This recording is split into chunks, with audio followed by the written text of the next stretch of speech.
what that seems to be, if you look at the reports of the shaman, is that their consciousness seems to be able to move itself up and down levels of analysis that aren't necessarily available to you in your normal state of consciousness. Now, whether or not that's a real phenomenon or whether or not it's part associated with the dream isn't exactly clear.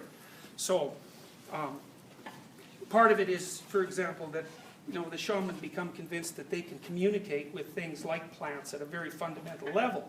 But they are also capable of, when they climb up the tree, for example, of entering sort of the realm of their ancestors and communing with them. And I just read a book here recently about the revival of Mongolian shamanism. And the Mongolian situation is kind of interesting because it was a pretty archaic culture. And then the Soviets came in there and like communized it, which was sort of economically useful, but socially it was an absolute catastrophe because the Soviets were murderous beyond belief.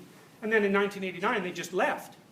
And so the Mongolians, like, they were completely up in the air then because their traditional culture had been fragmented and, the whole communist thing was a bust.